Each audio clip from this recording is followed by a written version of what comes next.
welcome to What the Hell Do I Do with Chet Holmgren.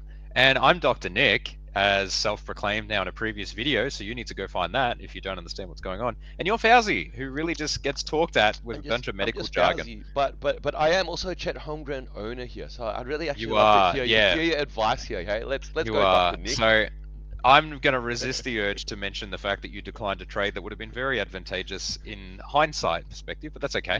Mm-hmm. Chen Holmgren, unfortunately, as of today, has just went down with a hip injury and is expected to miss almost 2 months, Hmm. and that's at the minimum Eight to timeline. So ten, that's I a think. big loss.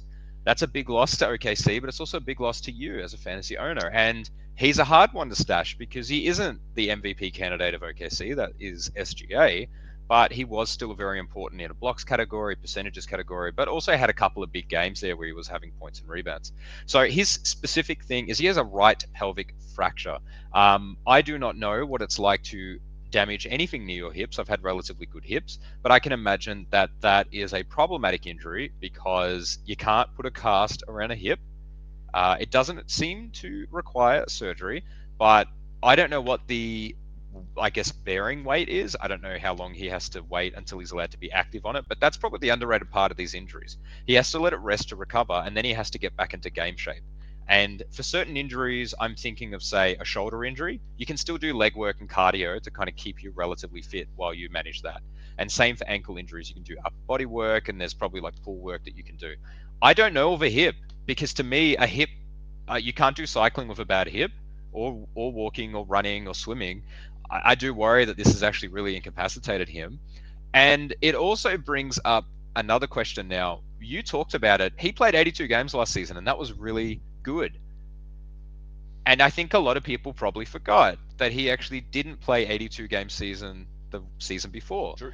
And now, unfortunately, as someone who was relatively tall and lanky, he's now just picked up another lower leg injury or, middle leg injury. He's out for 2 months here, and he's coming back as a young player who has to find his role, probably with Hartenstein becoming a focal point of the team by the time that he returns. Um, I'm gonna say you look at trades here, and you might Ooh. have to sell lower than you would hope for. That's my now, prognosis. now you give me Jabari Smith Jr. John Collins John is on Collins. the table if you'd like it. I love it. I love it. I I um I must say that you speak facts, but I think that there's an area where sometimes you just got to ride with the reality that players that are injured can also help you down the track. Yeah, and I guess maybe my bigger challenge here is that I went and picked up DeJounte Murray and I stashed him in my injury spot. If I did not make that move, obviously, like we talked about in another video, that I would just simply stash Chet Holmgren in my injury spot, and I would be Mm, very happy for him to come back in, say, 3 months' time and put him back into my lineup, and I would just live with that. I would not even shop him. Okay, I would not even shop him. I would not consider a Sengun trade for Chet Holmgren. The only players in my book that Chet is, and I'm saying yes, he's probably the weakest out of the three, is Wemby, and is Jokic. Yeah, and we're talking about centers. Okay, all right. So, but you're right. I'm not saying anyone's going to trade like Chet for Wemby straight up. Okay, or Chet for Jokic straight up. Absolutely not. Okay, but I'm saying that he is a category winner. Yeah, and I think Wemby, you talk about this all the time. All right, Wemby can win you blocks on any given week just because he goes off one game. yeah, Yeah, okay, and Chet has that same sort of ability. So look, if you're a Chet homegrown owner like I am, if you have an injury spot, stash him. Don't I say resist the urge to trade him. You hold him. You have a quality player here that is not, that will come back, and OKC will want him back on the floor. Yeah, of this is course, this he's is the, important. but that's the difference. Let's say he was playing for Washington.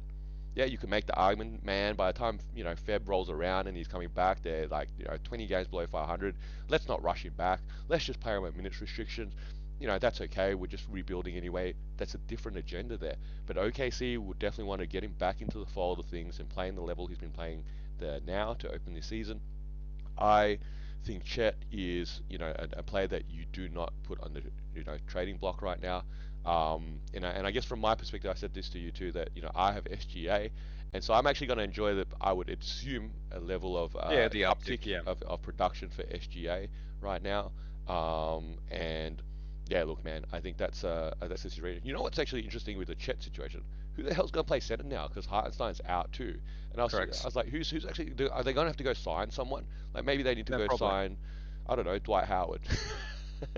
Bismack Biyombo, he seems to always reappear on a team Yeah, at this point of the tell me season. about it. Yeah, I'm gonna go against you on this one. I understand the blocks category is huge. I just think I don't love this. That's not a good injury, and there is questions about how frail he is. And you look at the highlight that this occurred on, and it's Andrew Wiggins. It's not like Zion Williamson crashing into him that's caused him to fall like this. None of this to me bodes well. If you want to hold on to him, that's fine. It surprises me that you would drop Ja Morant, as in like look for a trade, but you wouldn't look for a trade on Chet.